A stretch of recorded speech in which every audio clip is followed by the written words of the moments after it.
Good afternoon, everyone. I'd like to bring this meeting to order. The Board of Commissioners work session for March. First, before we do the approval of the agenda, I'd like to make an amendment on the agenda. The closed session that was scheduled for tonight will be removed after conversations with the attorney and scheduled for sometimes at a later date when we have a full board. And also, I'd like to add an update to the agenda as far as on the clerk. So a closed session, Mayor? No, just an update. All right.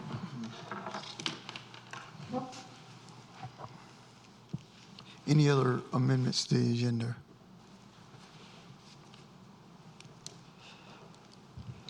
Do we have a motion? Make a motion to approve the agenda as amended. Second. We have a motion and a second. All in favor? Thank you. Motion passes. Old business. Fire EMS. Appointment of special counsel. Chief Perry.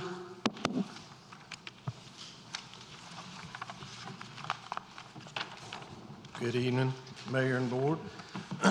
So it's been a little while since I've been in front of you to talk about fire station. So when we last left our conversations about the fire and EMS station, we were authorizing an agreement with Wake County to develop all the construction and design and the construction documents. That agreement with Wake County carries us up to the point that we have the bids and we are ready to basically pull the trigger to start the project. As we are nearing that time, we are getting close to that time when we will be in front of you to do that. We've got quite a bit of financial aspects of the project. The project has been, we have just completed the 50% construction drawing stage, and we continue to make final tweaks to that part of the project. But there's a lot coming up. As you may recall, there's 4 different funding sources that's going into this project.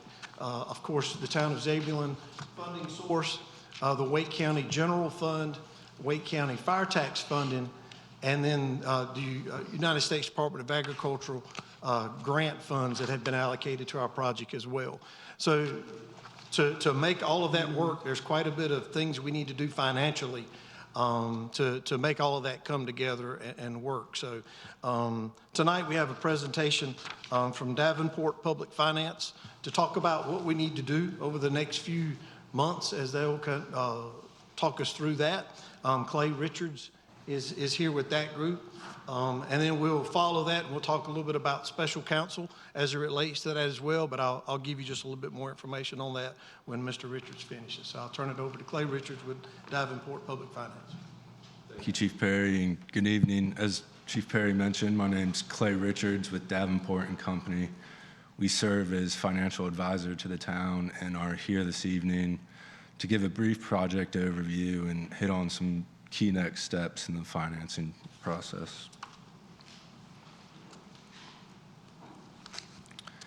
As Chief Perry mentioned, the town of Zebulon and Wake County are partnering to build a new fire station and EMS facility.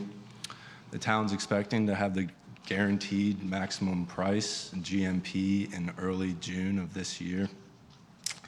Current estimates are that the project will be around $17.3 million. And as Chief Perry alluded to, the town has received a $7.5 million grant from USDA. The remaining project cost of approximately $10 million represents the local funding requirement. That allocation and the allocation of the funding between the town and county will be memorialized through an interlocal agreement. It's currently anticipated that the town be responsible for 51% of the local funding requirement, with the county responsible for the remaining 49%. To fund the town's portion of this project, the town's considering a direct bank loan installment financing. As part of the financing process, the town will need to receive LGC approval for the financing, which is typical for the majority of North Carolina financings. One of the key findings that the LGC will need to make as part of their approval process is that the financing amount is adequate and not excessive. The LGC is aware of this project, and at this time, we're not aware of any concerns regarding approval. We will likely have another, what we call pre-application call with the LGC, where we will catch them up to date and get any comments related to the financing that they have at that time. A quick update on the schedule. This is a preliminary financing schedule that we have laid out, and this schedule revolves around the final GMP being received by the town, which you'll see is there on June 2nd. If this date slides or the bidding process for construction is altered in any way, we would modify this schedule to work with that. As you'll see in this schedule, the final GMP is on June 2nd, which aligns very nicely with the LGC application deadline of June 3rd. Following this, the LGC application, about a month later, the LGC will consider this financing for approval on July 1st. Following LGC approval on July 1st, we would close in mid-July, around the week of July 14th. Prior to closing on this financing, we would be coming back to you all for several approvals. The first round of approvals would take place on June 2nd. At this meeting, we would ask you all to consider approval of the winning bank lender. As you'll see, in about a month and a half prior to that, we will work with town staff to distribute a RFP, request for proposals, to local, regional, and national banks. Typically, this will be out for 3 to 4 weeks, and we would expect to receive bank bids back, bank proposals back in mid-May. This would allow us ample time with town staff to review and analyze the proposals before coming to you all and asking for approval on June 2nd. Along with the winning bank lender approval at the June 2nd town board meeting, we would be also asking to consider adopting a preliminary findings resolution and to hold a public hearing on the financing.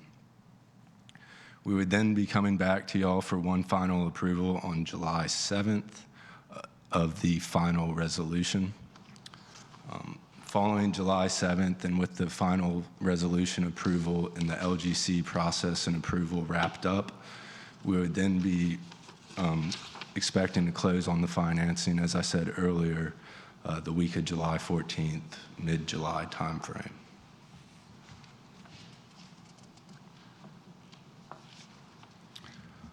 A few key steps that will take place throughout the process and leading up to the financing process.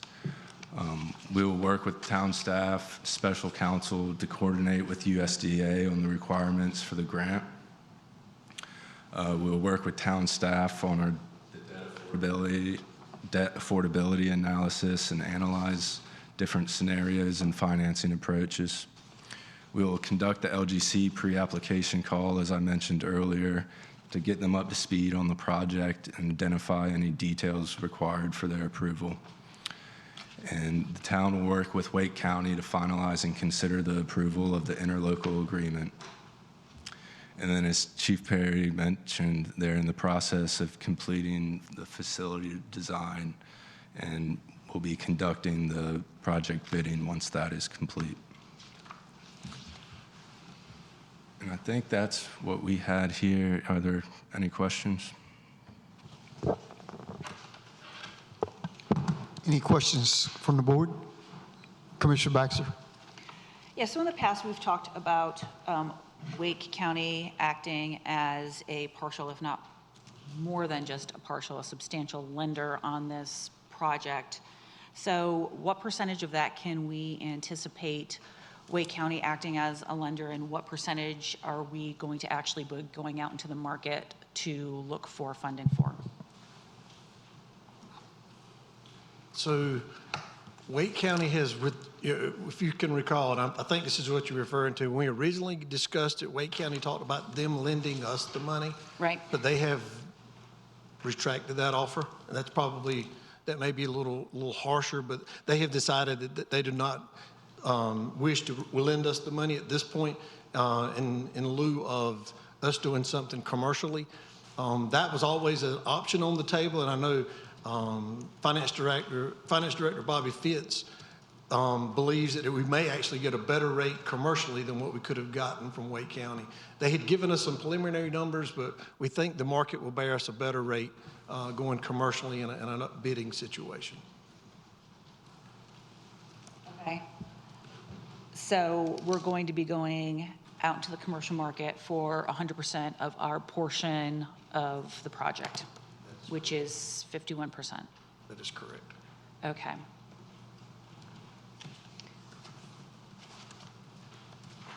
And so, and correct me if I'm wrong, we might have to go back a slide. You said it was June 2nd That we're, that we have the public hearing, and that's after we get all of the RFPs back to us for the lenders or for the project? for the lenders. Okay. Mid-May, we'll get the bank proposals back. Okay. And so when will those proposals be available for the board to go through? Then mid-May, or are we going to just be seeing this at the June 2nd meeting? Right now, we are anticipating the June 2nd meeting. Okay. At that time, we will analyze the proposals with town staff and prepare a presentation for the board. And can you tell me an approximate estimate of how many proposals we can anticipate getting back? It really varies deal to deal and based on the market at the time. Well, I mean, like, municipalities do these projects all the time, building fire stations. Do you have an understanding of what the average is as far as that goes? As far as how many lenders submit proposals? Yeah, we submit the RFP to a wide variety of banks, and I mean, I'd like to think it'd be a typical anywhere from 3 to 10. It's really a wide range. Okay. And so, with the current status of our bond referendum not passing, that has affected our credit rating, that's impacted our credit rating, and is that something that we can anticipate these banks are going to be considering when they put forth their RFPs? No, with Okay. the direct bank loan, we will be directly to banks, and they will not consider the credit rating of the town. All right, wonderful, thank you. Questions, comments from the board? So Mayor, if I could, just one other thing that you may notice and you may or may not be familiar with. This schedule looks very aggressive, and we recognize that. There's a part of things going on. If you recall, we hired a construction manager at risk to manage this project. Most of the pricing they get is guaranteed for about 90 days.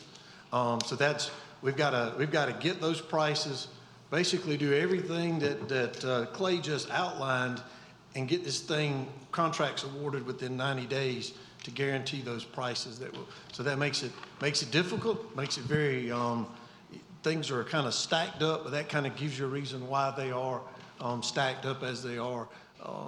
Because even for us, we realize this presents challenge, but we want to get in front of you tonight. If you don't have any more questions, I'll bring up our second speaker. We'll reserve the right to ask Clay more questions if they come up, so we won't let him get too far away. Just have one more as far as the timing goes, because the LGC is often working on a variety of very diverse projects in many different municipalities. And so with this time schedule, which I would love to see it move forth the way it's been presented, what are our options going to be if the LGC doesn't come back with the information that they need to come back with within the time that we have these guaranteed rates from the lenders? We are preparing for a Plan B Okay. that has a 30-day push out, if you will. So the LGC will meet again in August, if I'm correct, Clay. So if something, you'll notice that that June, the gross guaranteed maximum price will arrive to us almost on the same day that we've got to get it to LGC. That's how tight this schedule is.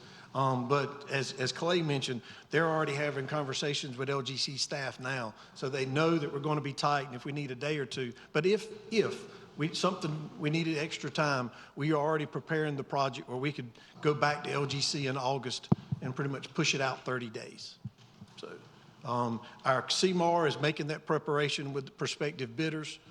They're pre-qualifying bidders, and they're letting them know that that is a possibility. Definitely not our preference, but if it doesn't, we realize this is aggressive, but that gives us a fallback plan. And so we're hoping to get, do we have, it just says mid-May for the responses to the RFP. Are we going to say like May 15th so that we can then move forward aggressively to make sure that we tick the rest of the boxes during our timeline? Is that what we're hoping for? Yes. As part of issuing and sending the RFP out to banks, we will give them a deadline that they have to get proposals back to us by. Okay. And then I guess my final question is, worst case scenario, we don't receive the amount of bids back, say we receive one or we receive two back, and it just doesn't look like either of them are going to be feasible. What does that mean for getting that, a call for RFPs back out, and what's that going to do to our timeline? So for bank financings, there's not a requirement on the number of proposals you have to receive. Y'all could receive one, and if you wanted to move forward, and if you chose not to move forward, then we could try and reissue an RFP and hope for more responses. We typically like RFPs to be out 3 to 4 weeks, so I think that would be a similar situation as the LGC getting delayed, where the financing calendar might slide by about a month, 30 days.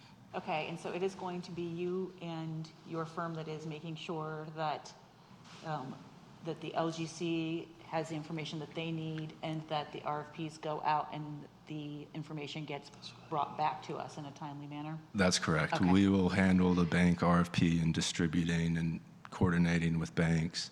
And then as part of the LGC application, a lot of it is gathering documents and making sure the LGC has what they need to make their necessary findings in approving the financing. And we will work in conjunction with town staff to make sure they have all the documents necessary. All right, awesome, thank you. Just a question about, is this the regular process with some of the other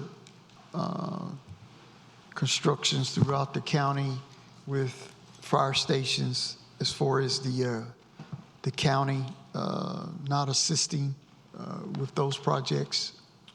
As far as loaning the money, Yes. yeah, I'm not aware of any other projects where the county was loaning money to the municipalities. We were trying to think outside of the box a little bit. But most of them are more of a standard arrangement, like we see here, where they're funding their part, ever how they choose to do that, and then the municipality funds their part. Thank you. So we'll move, if you guys are ready, we'll move to Sands Anderson. Tonight we have Paul Jacobson and Ashley Anderson with us tonight, because what you just heard is there's a lot of legal components to make all of that happen. Resolutions, legal documents that need to be drafted up, and Sands Anderson, this is right in their court to help us with that. So Mr. Paul Jacobson is going to talk to you about the services that they can provide for us, and if that's something we want to do, we would need to appoint them special counsel to be able to help us with that. So. Thank you, Chief Perry. Yes, I'm Paul Jacobson, attorney at Sands Anderson, with my colleague Ashley Anderson. You all may recall we assisted you as bond counsel with the referendum that was just referenced earlier.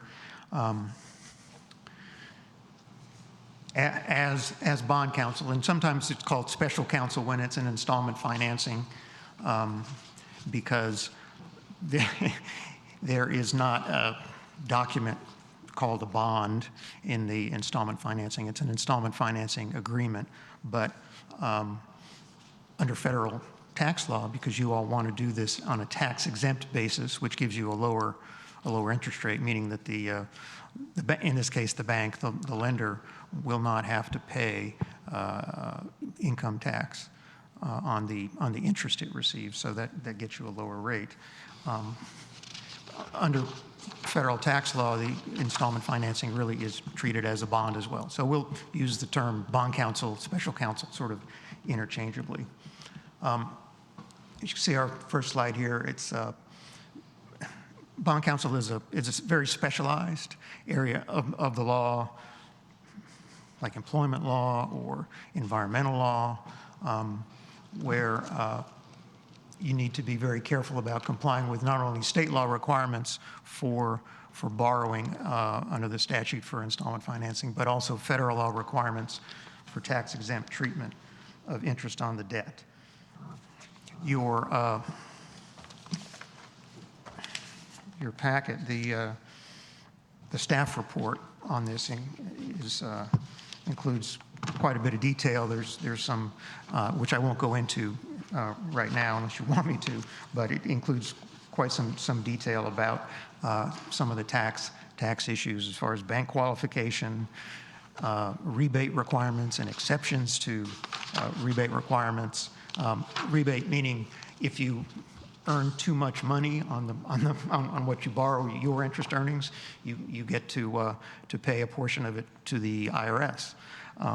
But there are exceptions to that, and we, of course, take advantage of whatever exceptions might be available and try to structure it to the extent we can to assist the town. And there's federal tax filings that need to be made and certifications done at the time of closing having to do with use of the property and other things.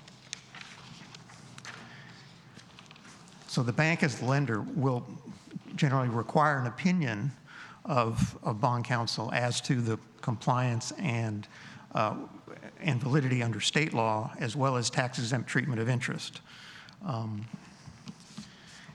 And LGC, in terms of a tax-exempt opinion, LGC will want that to come from someone they recognize as bond counsel. And again, it's a specialized area.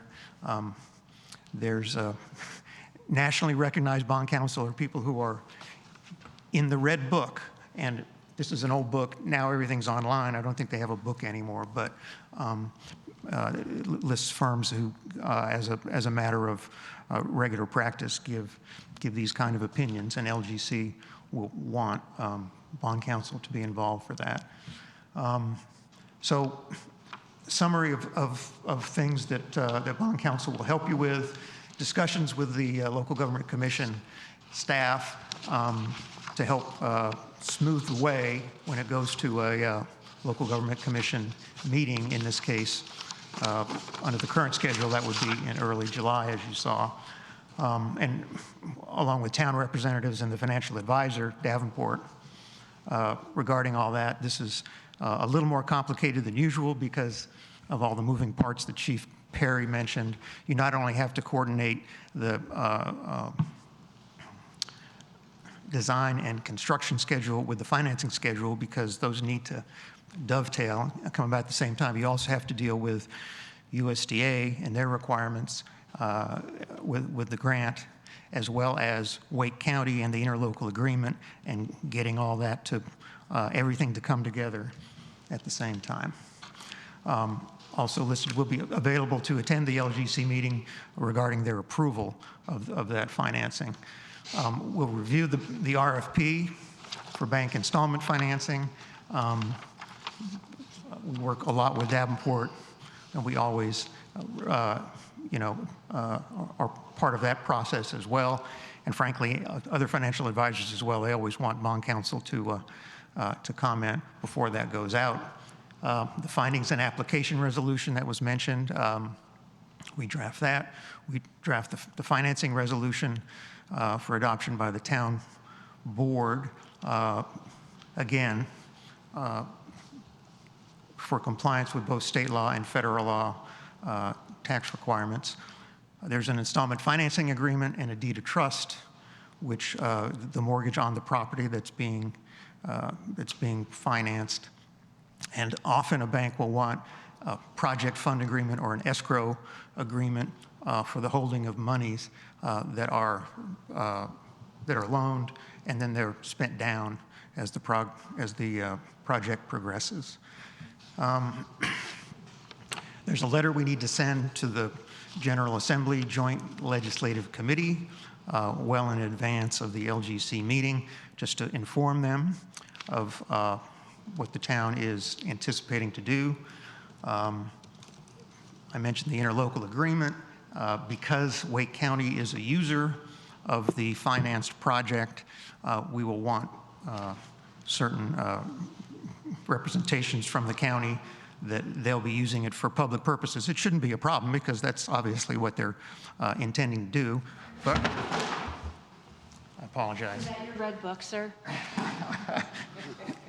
But we don't want them in a couple of years to decide, oh, well, maybe we're gonna sublease a portion of what we have here and allow some private company to come in, because that would be a problem with your tax-exempt financing, and you would lose it because the tax-exempt financing, in this case, is for public projects, public use, governmental use, and not so-called private use. We would draft the notice of public hearing, coordinate the publication, and attend the public hearing, attend other meetings of the board as needed. We work with the bank, and there's usually bank counsel. The bank's own attorney negotiating the installment financing agreement and deed of trust terms. There's a number of closing documents, certificates, tax documents, tax representations, opinion letters, and we work with your town attorney regarding installment financing closing. Town attorney is involved, of course, with the interlocal and the real estate matters and other matters as well. That's a very brief overview, and I'm glad to take any questions. Questions or comments from the board? Commissioner Baxter. Yeah, so at one point, we had a different agreement with our EMS provider. And if at some point the EMS services decide to go the path of privatization, would that just mean that we would have to exclude them from operating operating within the facility? You would have to do it the right way. Because it would still be for the public For the good. public, right. The federal regulations recognize what's called a management contract or management agreement. if I understand what you're asking, you'd have to comply with the specific requirements in the tax regulations and the revenue procedures in order to preserve the tax exemption if a private party is going to come in and actually perform some services. But there's a path to make sure that that could still happen. There is a path. Okay, It all right. would- yeah. Thank you. Any other questions, comments from the board? And I don't want to cut off, I forgot to mention that we would ask that if the board, if it's the board's pleasure, just to authorize the manager and the finance officer to sign our engagement agreement by a simple motion. That would get us on the road to doing what we need to do. But other questions or comments?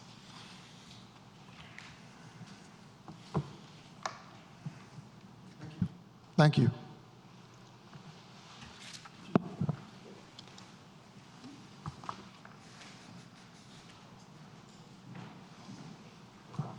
So we need, is it 2 different motions? Just one? That would include,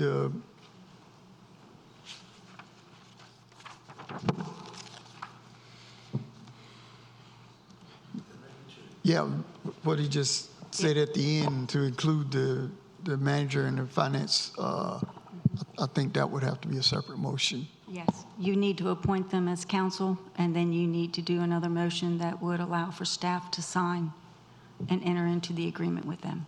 Would that be specifically the manager and the finance director? Also name the clerk. So it would be signed by either the manager, the finance director, or the clerk. And they would sign a variety of different documents, and as long as we've got them all listed up there, they will be authorized in advance. That's the point. Okay. In case the bank, the lender, or USDA, LGC requires some signatures. And so as our finance director is currently out, okay? Right, yeah, so that would be my question. Could it be other staff, and maybe the mayor or the finance officer? Is that possible? Yeah, the mayor can always sign. Okay. But Mr. Jacobson may have a recommendation. Oh, just for clarification, I was referring to the engagement agreement whereby the town hires us. There will be, as mentioned, 2 other resolutions, the findings resolution first, and then the final financing resolution.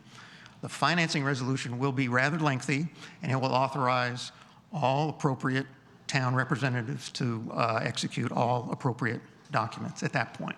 This is just for the engagement agreement whereby you hire us. And the way it's set up is to be signed by the manager, and it's signed by the finance director as being, quote, pre-audited. In other words, that there's funds in the budget for the, Yeah. Did we get the pre-audit before the finance director went out on leave? We did not. Okay, all right. So what would it take, who else is authorized to do that pre-audit at this time? Can we task YREC to perform that, or how would we get the pre-audit so that we can move forward with this project? Yeah, I'd be happy to certify it to the pre-audit if needed. Okay, all right. Would that be acceptable?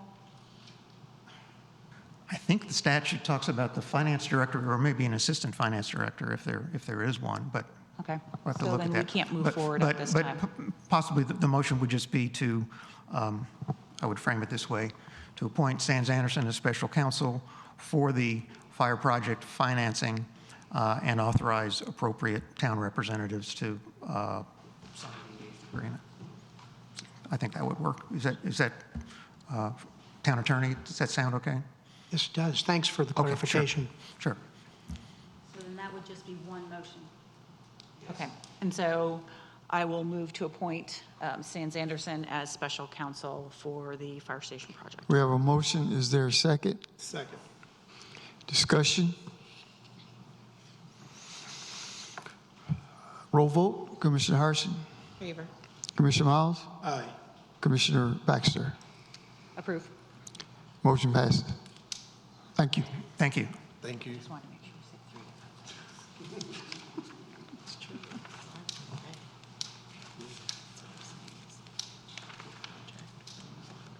3. And so, just for clarification, when we get the pre-audit done, then we will go ahead and move forward with another motion to make sure that the ball gets rolling, or we're good? You're good. Okay. You're good. All right. Good? Okay. Thank you. Next. Thank you very much.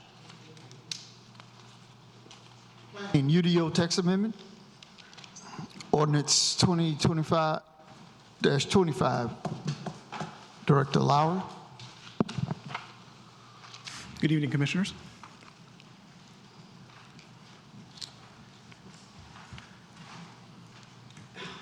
Today, I'll be presenting briefly on the UDO text amendment for a regional mixed-use district, and then there'll be an opportunity to discuss questions.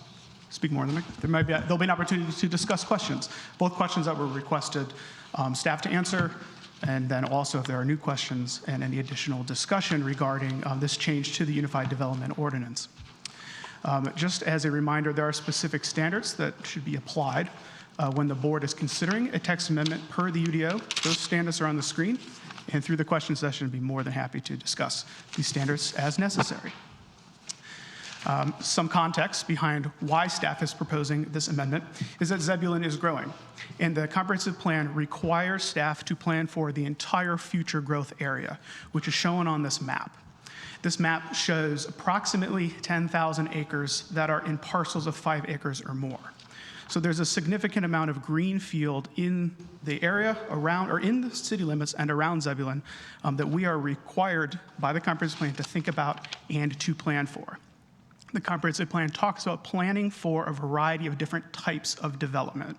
The term urban planning is sometimes a misnomer because we have to consider development more than just urban development. We have to think about rural development, we have to think about suburban development, and we have to think about a variety of types of urban development as well. And today, we're going to be talking about a specific type of that. Earlier this year, staff had talked to at the joint public hearing about a couple different tools for choices that we'll be proposing through the course of the year. We're asking the board to consider these tools for staff's toolkit so we can better implement the comprehensive plan. Today is regional mixed use. There is going to be some additional discussion about updating the food truck ordinance to better manage food trucks downtown. We'll also be bringing forward a R1 district revision to allow for more types of rural development as the town continues to grow to the north. There was a Supreme Court case 10 years ago called Reed versus Gilbert, and cities continue to work on updating their sign section to be compliant with that. And I believe there needs to be some changes to that section to remain compliant with that. And then also revising our plan development language in order to better direct development to the appropriate district when it comes into our office for evaluation. What is a regional mixed use district? What are we talking about? I'd like to show some examples briefly because it means a variety of different things. This is one example. This is what you might call a classic regional mixed use district. It's very urban in character, and it has a mix of vertical uses. It has commercial ground floors, it has apartments, it has office uses. This one has several parking decks. You may have been to this development. It is in Newport News, Virginia. Regional mixed use is often seen as complementary to an existing draw. This is one of the most perhaps classic sports examples of this. This is Titletown in Green Bay, Wisconsin. This is a regional mixed-use district that has developed to support Lambeau Field and has since become a district of its own as well. There's a significant amount of housing in this district. Regional mixed use could be a district applied to Five County Stadium as we move forward working with our partners on redeveloping Five County Stadium. But regional mixed use does not necessarily mean that the development will be hyper-urban in character. This is an example in an unincorporated area outside of Lynchburg, Virginia. And this is very suburban in character. These are 2- or 3-story buildings. There are multifamily and townhomes behind those 2-story buildings. There's also some single-family homes in this development that are not in this image. This is actually supported by a retirement community. That's what the large buildings are here in the foreground. And so regional mixed use isn't a particular style of development, but rather it's a particular way that vertical products are clustered. And everything that you've just seen is not permissible in the town of Zebulon by right. That means everything that you've just seen has to go through a planned development process. We certainly have a variety of districts that support commercial and support mixed-use products, but other municipalities in our region have already enabled regional mixed use to occur by right, including Morrisville, Clayton, and Burlington. I believe, and staff believes, that regional mixed use is an important consideration in our UDO because it has a range of benefits for a range of people in the town of Zebulon. It has significant benefit to the taxpayer because regional mixed use is often the highest value per acre type of development that occurs in the United States, and thus it's the most fiscally productive from a property tax collection standpoint.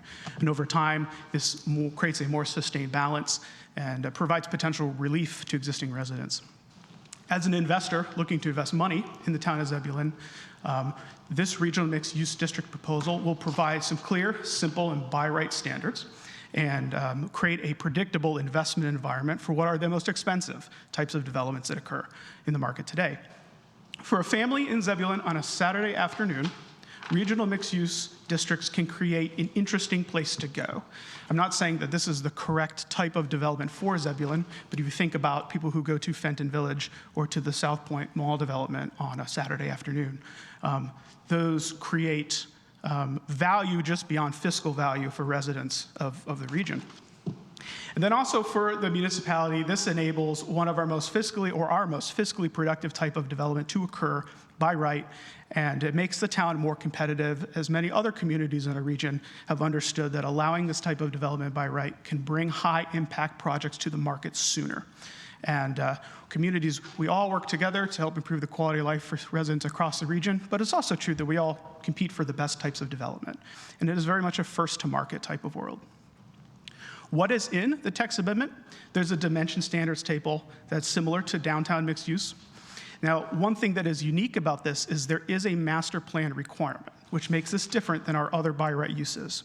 Staff felt that because the regional component of this and the significant impact that these types of developments may have, there should be an elevated involvement of the board despite it being a by right district. So all of our other districts don't require, with the exception of PD, don't require the submission of a master plan. This one does, and that can be considered as part of the approval or denial of a mixed use district. Our mixed use district will also have straightforward design standards. And these design standards are largely built utilizing our current standards. So staff didn't create any new standards that aren't already in portions of the UDO. We've largely borrowed from the downtown districts and also from R6 residential. And we've updated the table of permitted uses to exclude what we feel are uses that are unaligned with regional mixed-use development. This text amendment had a public hearing on January 13th. And there has been no significant changes since January 13th, but we have made some changes at the request of different commissioners and the request of different planning board members. We have clarified that stormwater retention facilities will not count towards the open space requirement. We've made some adjustments to the table of permitted uses through discussions with board members and residents. And we've clarified that the RMU will share sign regulations with the downtown districts, so whatever types of signage is permitted in those districts, the same will apply in regional mixed use. We've updated some of the language to use standard language that is used in other portions of the UDO. And then we've also clarified that the utility standards will have to be aligned with residential districts to prevent things like large substations to be utilized or to be built as part of regional mixed-use development. Should the board choose to adopt a regional mixed-use district, staff believes that you will help achieve these following outcomes. We will create a by right development pathway for regional mixed-use development. Will help enhance a predictable investment environment that provides clear upfront expectations for both investors and the regulators. We will continue to enhance our streamlined process to promote economic competitiveness, and staff believes that Regional mixed use will result in a alignment with public objectives. It will help us better orient development to the goals and the policies of the comprehensive plan. The next slides here are captions of, one more thing quickly. So staff recommends approval of ordinance 2025-25 because in our professional opinion, the community can expect the previous shown outcomes. The Planning Commission also voted to recommend approval to the Can you board. please the 25th. discontinue using the Planning Commission and start using the Planning Board. verbiage Yes, of ma'am, sorry. Planning Yep, Board? the Planning Thank you. Board voted to recommend approval of text amendment 2025. It was -1 in the old text, now it's 25, on January 13th, 2025. The next set of slides are questions that we received from the board in writing. I'm more than happy to answer those questions or discuss any additional comments, questions, or concerns from the board. Questions, comments?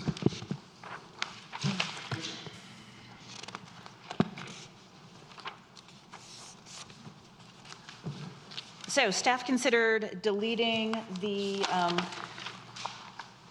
blood and tissue collection site as a use entirely, but a medical facility could become a major user. That is not anything that I believe anyone would disagree with, but there is a difference between a blood and tissue collection site and a medical facility, which is why I think that it would be in our best interest to not have a blood and tissue collection site.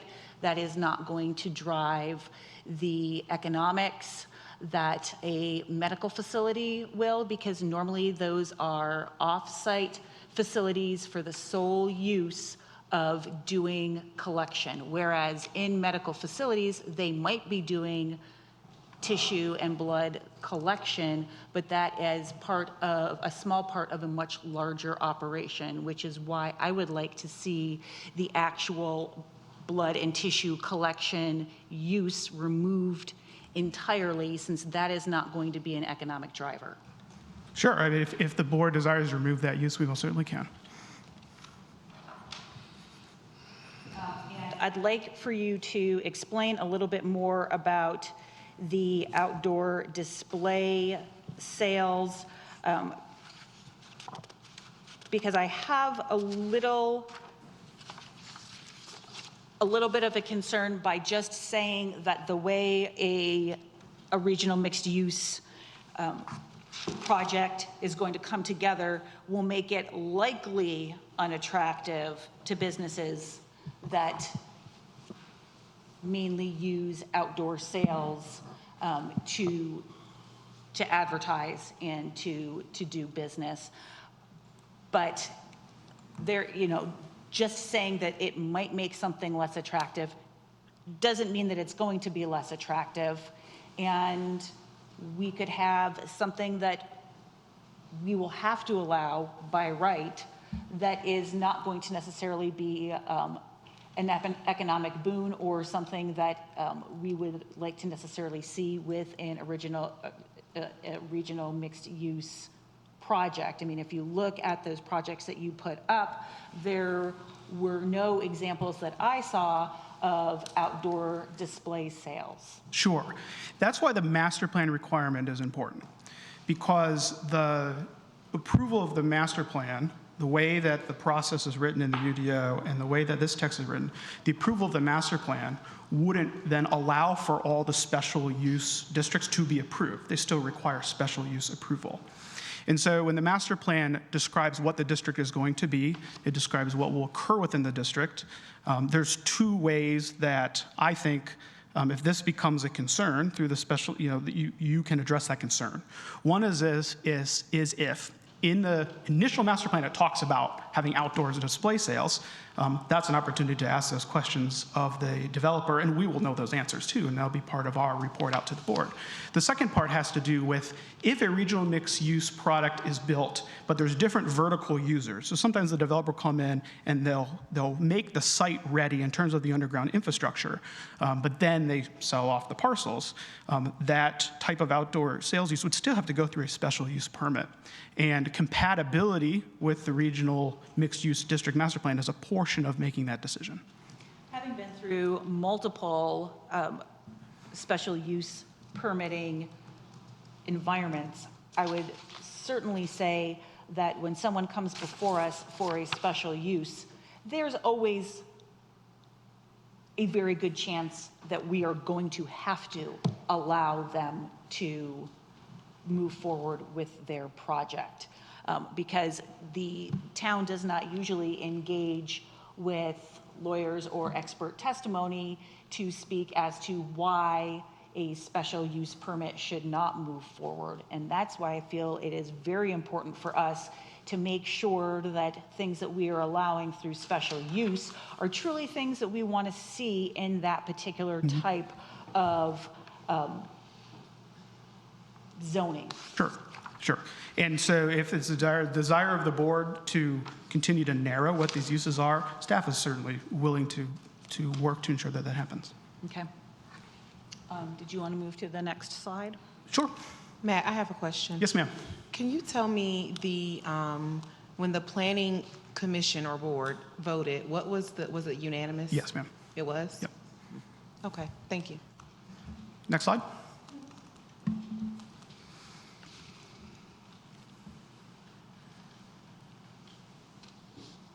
So when we talk about campgrounds, games of skill, pawn shops, RVs, are all permitted under the RMU zoning. Could you please help me understand, like, in what type of regional mixed-use project you could see those actual uses being beneficial for our town? Sure. I could see those uses being beneficial as part of a resort-style type development. You think about standalone type resort facilities like Great Wolf Lodge, the Kalahari Resorts, or something like that. Sometimes those types of facilities have campground and RV parks, and sometimes those campgrounds and RV parks are developed by other users. And so thinking about not just the use as a singular use, but when we thought about these uses, we thought about how do they fit within the variety, the whole market package, what might come with the regional mixed use. That's why they're included. When it comes to games of skill, there has been an uptick in casino development around the southeast. There's one that just opened in Danville. And so I felt it was important to include that use as a potential use within this development.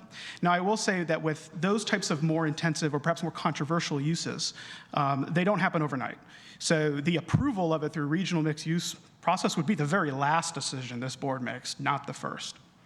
But it is my understanding that games of skill are very different than the type of gambling that goes on with casinos. The only use that our UDO has related to gaming at all is games of skill. And that's why that's included as it is.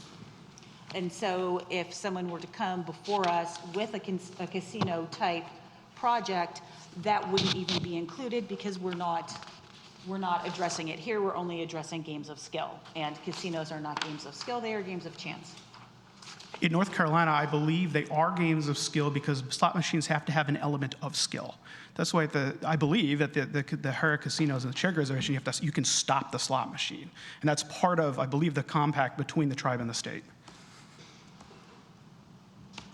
If it's the desire of the board to inoculate this whole thing from games of gambling at all now, I mean, this is the appropriate time to do it. Okay. All right, great, thank you.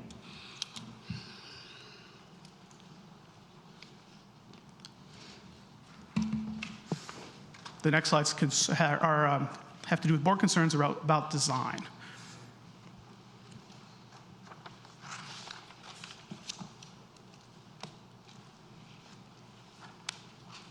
So if we were to have and when we're talking about regional mixed use and when we're trying to put together something that makes sense for our town and ultimately give a developer the tools that it needs to be able to build by right, what I'm understanding is that in the middle of the regional mixed use, we can go up to 5 stories, which if we're talking about some kind of apartment complex, many of those go far beyond 5 stories. And then what exactly are the parameters for when the amount of stories goes down to 2 stories. It's said that as you get towards the periphery of the regional mixed-use zoning area, it would go down to 2 stories, but how is that going to be determined? Is that going to be determined sometime through the process, through the master planning process that has to come before the board? How are we going to tell a developer that they can build by right and not give them fully everything that they need to know to be able to build by right? Because the distance requirements for what triggers the decrease in height is based on feet from a residential district. And so a developer will look at it and they will know, this is what we mean by predictable investment environment. They'll know right away what the expectation is. If this building was within X number of feet of a residential district, I can only go to X number of stories. Okay, cool. So where was that in the information that we got? Because maybe I missed it. That's in the, it's in the text, the draft text amendment. Yeah, I Yeah, know, right. but just if you can go back to the March 3rd, or where would I be able to find that? Page 34A. Or it's page 30 in the, I can pull it up here. It's page 30 in the packet numbering from the March 3rd meeting. Okay. Yep. Matt, do you want to check this? Yes, I think I pulled it up for you, but I'll have you check it.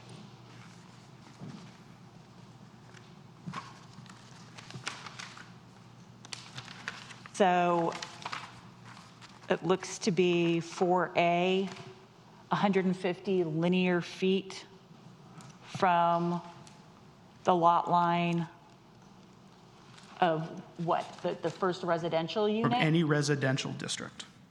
From the district itself, not Correct. necessarily Yep. the unit? Yeah, that's how Okay. we govern things in the UDO, Okay, is all by right. district. Yep. Just want to make sure that I'm understanding things correctly. Okay, thank you. Yes, ma'am. The next question kind of touches on, and if people haven't already figured out, these are all questions pretty much that I submitted.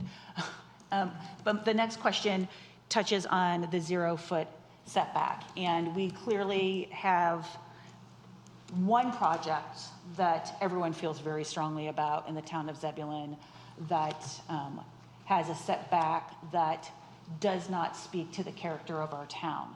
And so I need to have an understanding why a 0-foot setback is going to work to the town's benefit within this regional mixed-use zone. It works to the town's benefit, in my opinion, in a regional mixed-use zone because it pedestrianizes the commercial, the mixed-use, and the multifamily sections of that zone. That 0-foot setback does not apply to any of the single-family or anything that's regulated by the single-family building code in North Carolina, because we defer all of that to the existing R6 district. So that's why I feel it benefits, is because it pedestrianizes those areas. There's also allowances within it to move the setback back because it's not a required 0-foot setback, but we do have allowances in there for larger public sidewalks, larger public spaces, which would move the building back. There certainly could be different types of language that we could use if a 0-foot setback is something that's not acceptable to the board. There's 2 reasons. One reason why it's in there, I'll give you. Another reason, I'll give you another reason why it's in there. And then I'll say a little bit about what those other things could be. It's in there because we didn't want to invent anything new. We felt that the UDO gave us all of the language to use that can accomplish the goals we're supposed to accomplish, so we took what was in downtown and we moved it.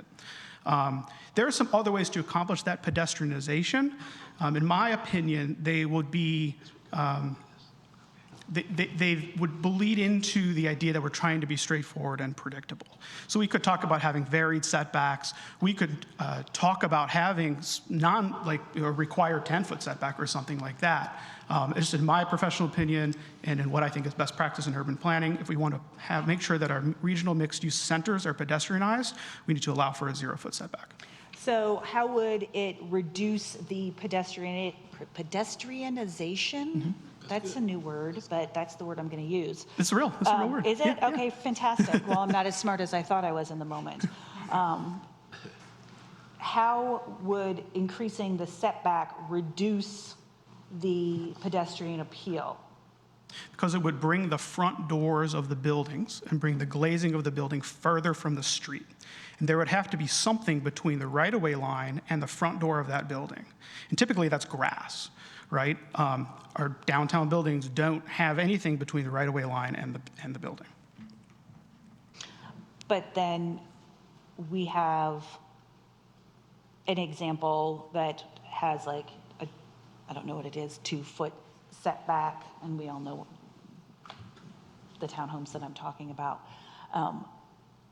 And how are we going to maintain, especially when we have the residential portion of the RMU, for people not feeling like they're falling out of their homes directly onto the sidewalk? I know that there will be back entry to most of these units, but they are going to all front with a door, I'm assuming, onto the sidewalk. Because when it comes to the residential section, we don't offer a 0-foot setback. In the residential sections, or any section that is governed by the single-family construction code, which in North Carolina now has expanded to 4 units, those are governed by R6, which has some variety of setbacks, but none of them would look like the townhomes that you're talking about.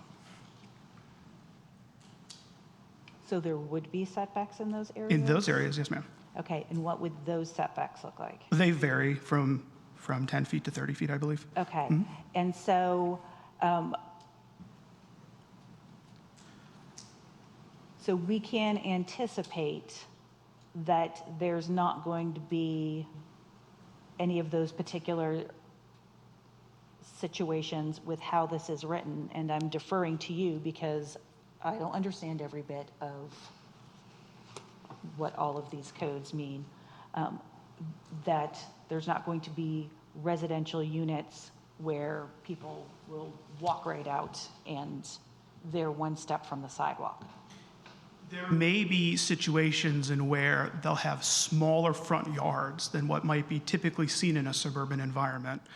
But in terms of like a New York City style brownstone where it's right there, the R6 district doesn't allow for that. Okay, all right, thank you.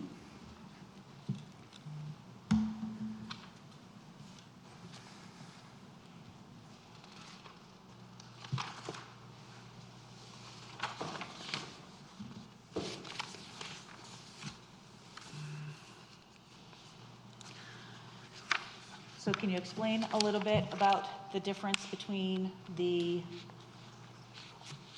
why there is not a requirement for active space? I realize passive space, and I'm glad that we made the change so that stormwater retention facilities don't count in that number, but what is going to be the minimum requirement? Is it still going to be 15% for open space, and it just doesn't matter what type it is, whether it is active or passive?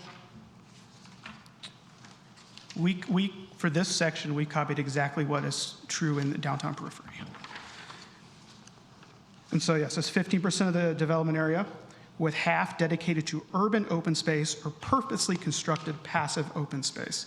And then that excludes now stormwater facilities and things like that. The question here has to do with why are you not setting a percentage for active open space? Because in the downtown districts, we do not do that. And we didn't want to invent anything new that we didn't have to. It was the will of the board to add more space or to do something different with this, absolutely. Okay, okay.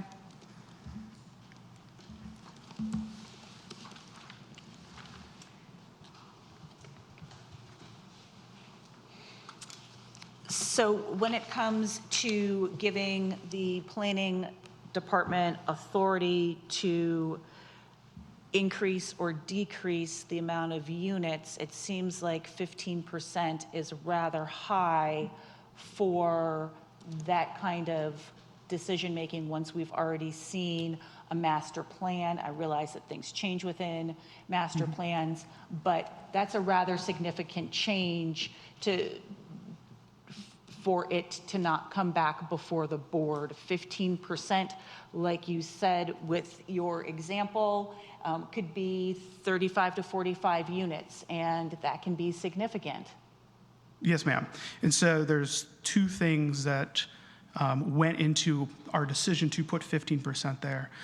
One of them was really the statement that's on the screen here, that what's a reasonable adjustment to market conditions, and looking at the types of multifamily and mixed-use development that's occurring around the region. They're typically between 240 and 300 units. Where can we align this ordinance to meet one of the intents, which is to create a predictable investment environment? And the conclusion was to be able to allow staff to move around one building if possible. In my view, also, this 15% is somewhat less than the authority the planning director, the planning department has when it comes to by right developments. For example, we have processes to reduce parking minimums by 25%. And so in staff's opinion, that's how we got to the 15%. If it's the will of the board to adjust it or to talk about this more, we're certainly open to doing that.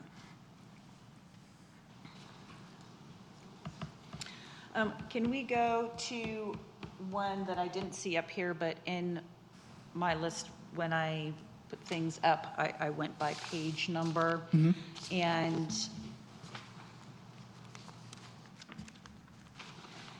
that would be the no set minimum for residential units and parking. That's next here on the presentation. Oh, okay. Yes, So ma'am. you just didn't necessarily go in order. That's No, fine. I tried to group them by topic. Okay, I thought that's that'd be fine. more helpful. Yep. So why are there no minimums for parking? Well, a couple reasons. One, we use DTC and DTP as the template for all of these, and there are no minimums for parking in either of those districts. We believe as staff that it's best practice in these RMU-type developments to regulate parking through the master plan requirement than it is through the parking minimum numbers. And then also we believe that in this market, where vast majority of people own a car, almost everybody who can afford one has one, no serious developer is going to build residential units without making provisions for adequate parking. And so finding opportunities where we can deregulate parking without impacting other by right development districts, I think creates another market choice for developers. And it goes back to talking about how do we make Zebulon competitive and help bring products to be first to market for good products. And I think that this is a best practice to do so. So when you go to, let's talk about our neighboring town of Wendell, and we go into Wendell Falls.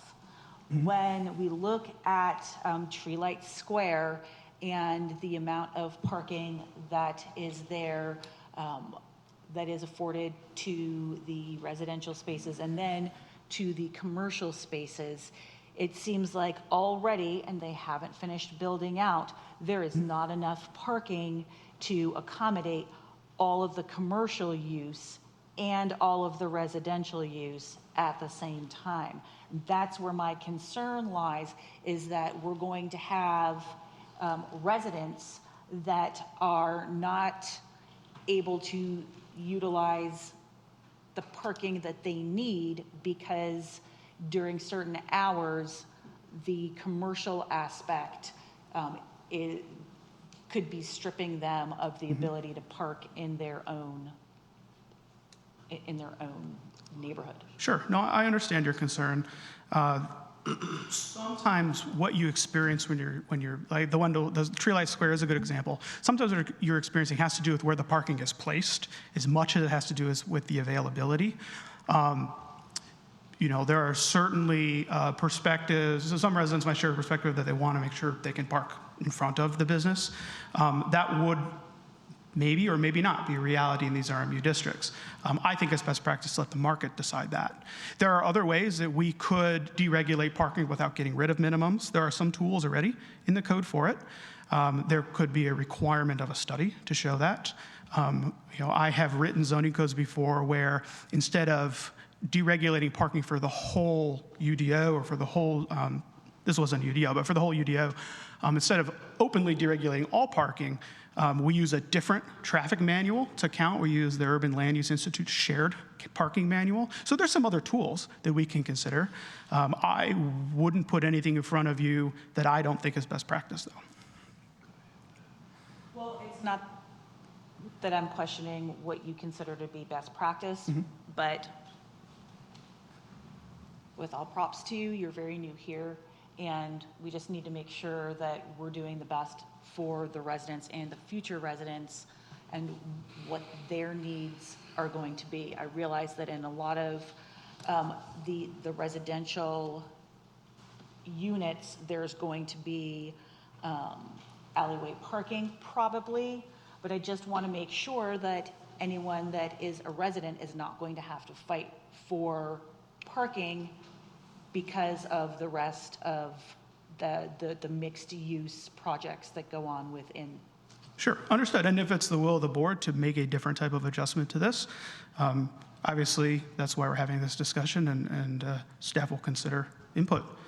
What kind of study would it be if we were to ask that a study be done for parking by the developer to make sure, like, what would that study look like? Sure. The Urban Land Use Institute has a shared parking manual, kind of like the transportation engineers have their own design manuals. There's a shared parking manual specific for calculating parking in districts like this, where you have a variety of smaller commercial users. Maybe there's also residential that it interacts with it. And so there's a standard for doing this. There's a precedent for it. There are other communities that use that manual. It adds obviously another step in the entitlement process, but it wouldn't be abnormal. We do allow for parking studies, which we don't specifically reference the ULI, although we would accept any recognized Traffic Institute study format, but we do allow that an engineer is willing to stamp. We do allow for parking studies now as a way to demonstrate adequate parking if you don't meet the minimums. Okay, all right, thank Yes, you. ma'am.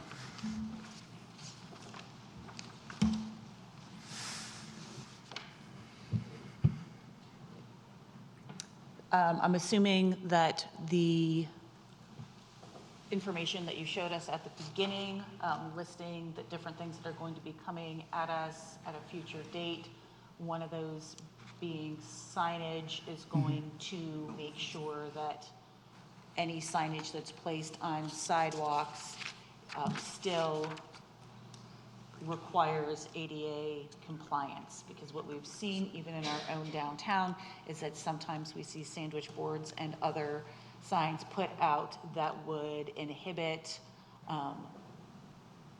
certain persons to be able to navigate on our sidewalks, and I want to make sure that we are fully committed to ADA compliance. Oh, yes, ma'am. And there's some other challenges with the sign ordinance in addition to that. And so that's why I feel it's important that staff bring some recommendations to the board to ensure compliance with federal law, including the American Disabilities Act.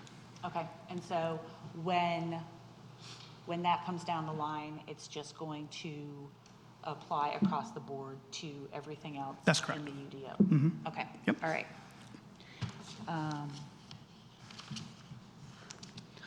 The next one is fine. You answered that in a way that I think.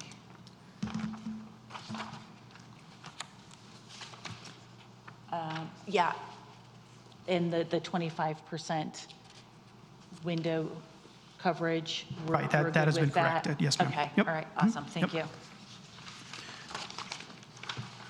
The ends of the slides with questions on it. The next slide has a suggested motion, but I won't put it up unless the board so desires. Otherwise, I'm more than happy to answer any additional questions, comments, or concerns. My final question, just for clarification, is that to make sure that the board still is working towards ensuring that we have the best regional mixed-use projects come before us and that they look the way that is going to kind of work the best in our community. That is going to be addressed during the master plan process. And so as long as they tick all of the other boxes with the regional mixed use standards that you're setting out here, that the board is still going to have the opportunity through the master plan to ask for tweaks to projects. Yes, ma'am. And there's two things I can add to that. Okay. So one of them is that our mixed-use design standards mixed-use projects will be required to comply with the mixed-use design standards. And so I think those are good standards that are already in the UDO. I think that they will ensure that mixed-use projects don't look bad. We apply those mixed-use standards to many projects, including drive-through commercial uses require compliance to those standards. We've seen developers be responsive to that, and staff is pleased with how developers responded, and we've been able to implement that. The second piece is that these large regional projects don't just simply show up. Right? They don't show up at the planning office and then we have to make a decision. Oftentimes these are born out of larger conversations with elected officials, with staff, in partnership sometimes with other governments and other communities. And so while it certainly is possible, or perhaps even likely, that a developer may attempt to use this district to do something other than what its stated intent is, that doesn't mean that we just drop it in front of the board. There's a larger conversation with all of these, any development that goes through the process. And part of what I think is good professional practice as a planning director is to ensure that, as I can, we get information out sooner, to ensure that the management office has all the tools that they need to be able to communicate with the board, the planning department's position, the planning department's concerns about a development. And so I think this is an opportunity here to take a next step in terms of collaboration and involvement, because none of the projects that come in a regional mixed-use district that truly meet the intent are just going to happen. They're born over for sometimes years of work and discussion. So. Yeah, I realize that this is going to be usually something that the economic development group in our town works very hard before it even enters into the realm of, our planning group. But I just want to make sure that there is not a loss by the officials to make sure that we are crafting the type of community that's going to best serve our residents, like we are able to do through the plan development process. Right, and that's the intention of including both a master plan requirement and requiring the board to still approve that as part of the rezone. All right, thank you so much. Thank you. Any other questions, comments from the board?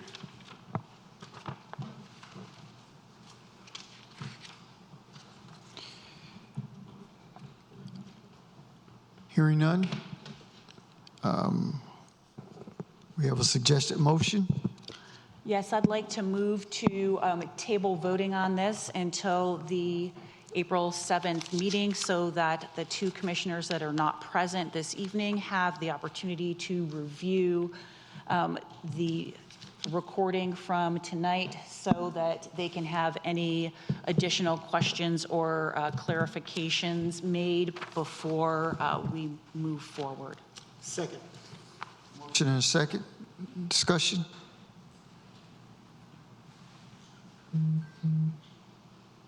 Move to table. Roll vote. Commissioner Baxter? In favor? Commissioner Miles? Favor. Commissioner Harrison? Favor.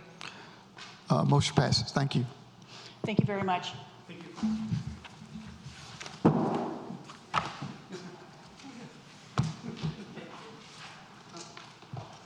Next is a quick update on the clerk position. So I have spoken with the interim that the board asked that I speak with, and she already is working part-time in the court system. So attending meetings on Monday night would be difficult because of that commitment. However, She would be willing to do minutes from recordings and things like that to help out if that is the desire of the board.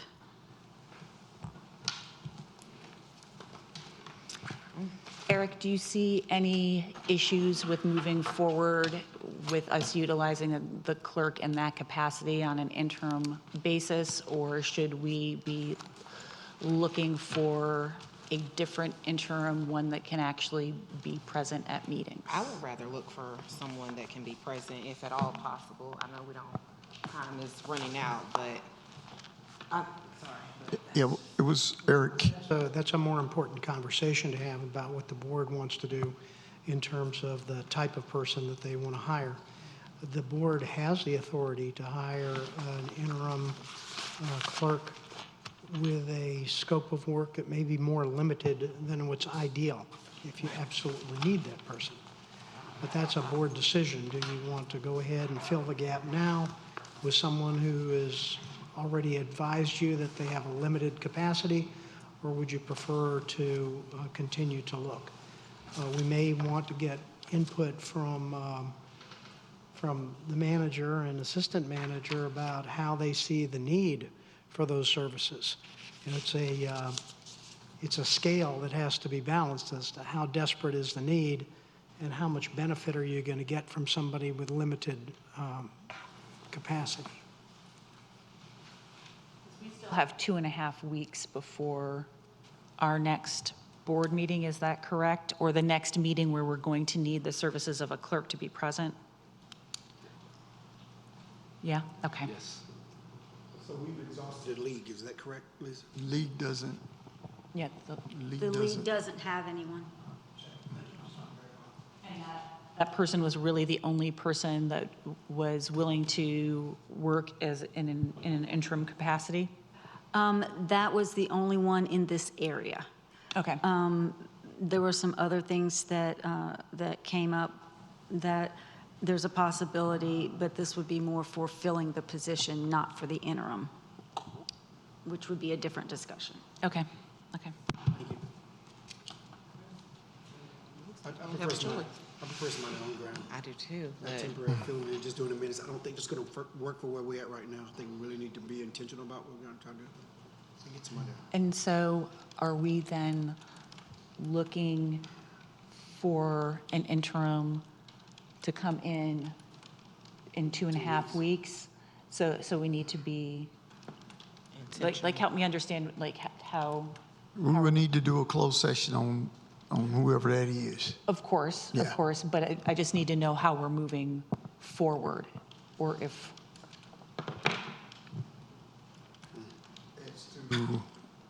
An interim or Yeah. a permanent? interim. well, we know we have to have someone. So, I mean, we have to have someone. We have to have someone. And I'm not sure where we are with the minutes from past meetings.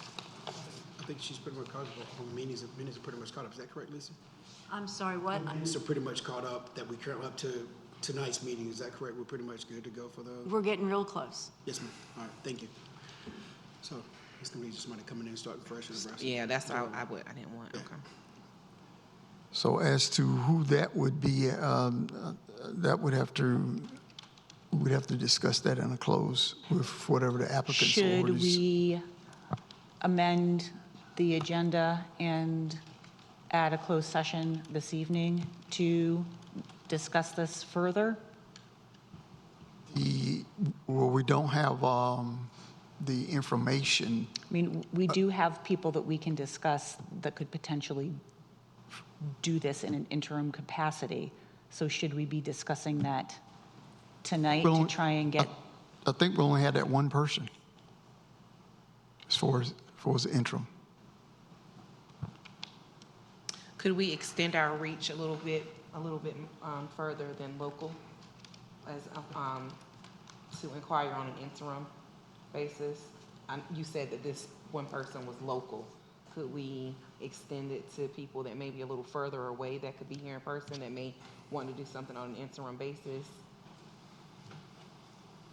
You Is can, that a possibility? yes, you can always do that. I had 2 names, and the one person was on the other side of the state. Okay, well, So, thanks, Lisa. sorry. So, back to your question, would a closed session make a difference tonight? Since we had 2 people, and we said we don't want anybody remotely, so then that limits us to trying to select someone for interim. Did you have a question, Jessica?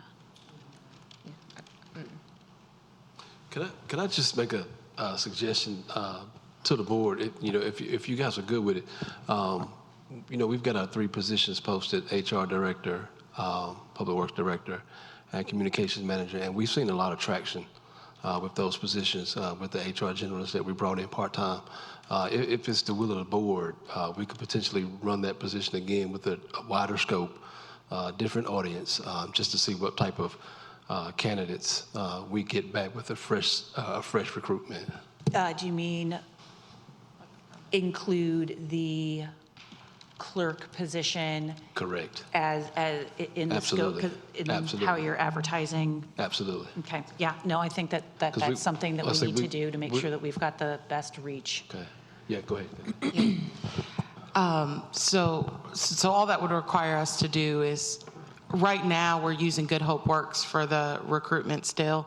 And so what we could do is take their recruitment flyer, adapt it to a requisition, and then instead of them applying, in order for us to best post it, it seems like it would be good to put it on NeoGov, but then share the NeoGov results with Good Hope Works so that they're getting those applicants, and or link out to the Good Hope Works application site. So there's a couple different ways we can do it, but I think potentially to Manager Todd's point, the traffic that we are getting to the employment opportunities site now could also drum up some more interest.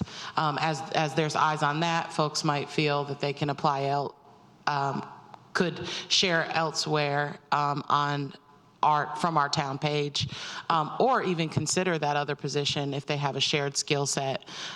They think they're going to look for the opportunity with communications manager, for instance, but then they might say, I didn't realize that there was a posting for I'm sorry, I have to clerk. interrupt you because our feed has stopped. And so if we could if we could check with Ryan to make sure that the feed is back No, that's up. on my side, because I only scheduled, Is it not up? it was scheduled to stop earlier, sorry.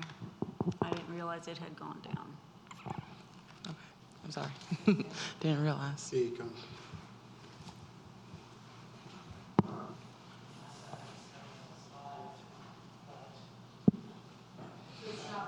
Cast, that's what it was.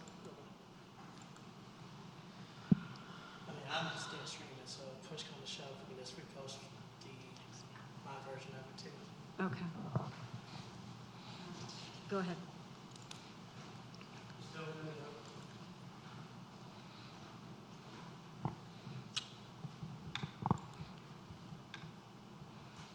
So, I don't need a closed session if there are no people to be discussing. But I do want to make sure, and Elisa, tell me a little bit, I guess, about what you heard from the assistant town manager as far as moving forward in that capacity, because that seems like an awful lot. So when it was originally posted, it was posted to the town LinkedIn page. It is, I do not know if it's still up there. I don't have access to that. That would be something that the manager's office has access to. But if you want additional outreach, looking at where, NeoGov posts to governmentjobs.com.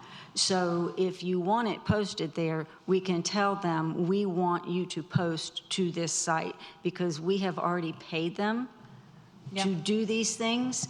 So it needs to stay going to one person who is going to look at all the applications versus it going to the manager's office and then going back to Good Hope Works. So, however, if they see people that would be someone they think would be a good fit, recommending that they Go through the process go with through Good the process with Yeah. them would be absolutely important, or just contacting Good Hope Works and saying, we have this candidate, I think they might be a good fit, and then let Good Hope Works pick up the ball and run with it, since you guys have already paid them to do this job. Since they've already been paid, let's please, if it's agreeable with the rest of the board, have them do all the everything to make sure that we're getting the reach that we need so that we can get the applicants that we can, so that we can fill this position as soon as possible. Does that work with? I'm good. Okay. You good with that? With that, or just, No, I'll Okay. just reach out to them tomorrow, and, and I'll make sure that the manager's office has Antoine's contact information so that they can share information with him. Yeah, can I recognize? Yeah. I know it might have sounded really extensive, lengthy, and maybe cumbersome, but I only suggested, and hopefully the clerk can back this up. She's absolutely right. Good Hope Works could post to government jobs. However, it just would not show on the town of Zebulon's government jobs page. So it would be just like on the government jobs platform, but not on the site that you hit on our career pages, is my understanding. So I was simply offering that if we could go, if you wanted that help, that extra broader reach, then that was something we were willing to do.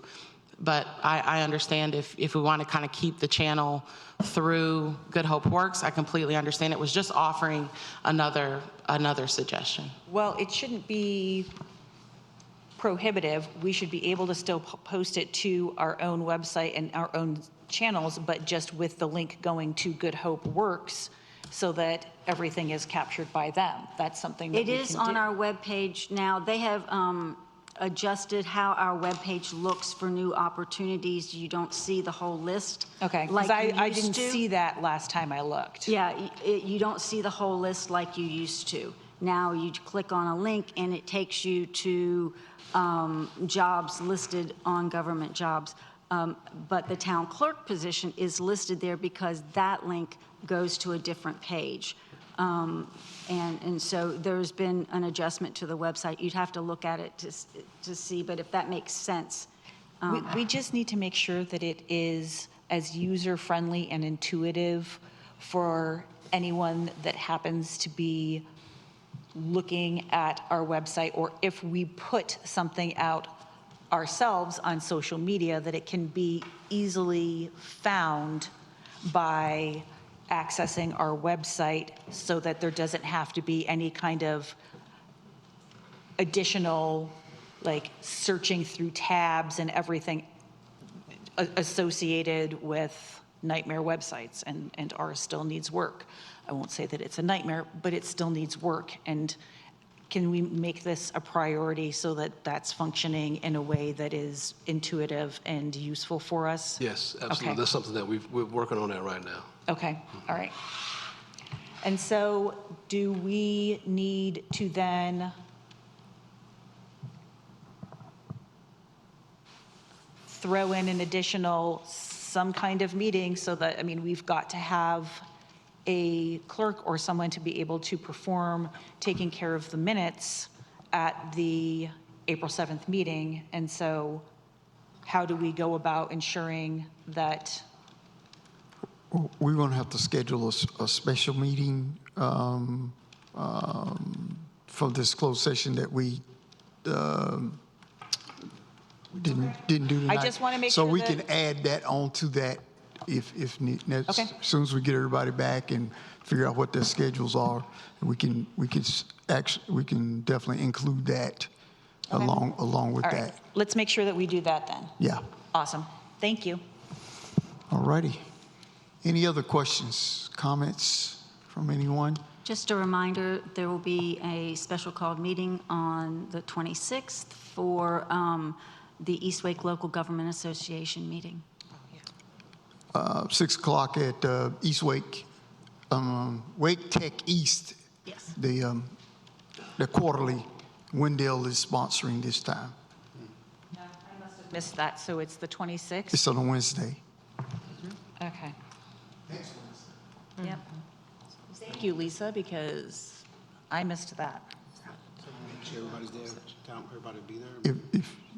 Yeah, it's not mandatory, but Okay. What about staff-wise, do we have? And do we have an agenda to send out yet? Yes, he Got it. signed it for the Just special signed called it. meeting, and I'll make a copy, or All right. I'll email it out to you tomorrow if that's okay. Thank you so very You're much. welcome. You guys aware of that already, Town Manager? we just got it. Just Oh, you got just this got it, today, yeah.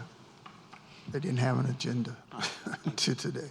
So, Lisa, we're just trying to make your very last day the fullest day that you can possibly have, so It's okay. get up early. That is my plan, actually. Anything else? Call our attention. I'll just bring it to attention, that tonight is Lisa's, it may be her last meeting, I want to appreciate that. 26, 27 years, much appreciative. Thank you for the serving the town of Zebulon. Thank you. Yes, ma'am. Do we have a motion to adjourn? Motion to adjourn. We have a motion. Is there a second? All in favor? Meeting adjourned. Thank you.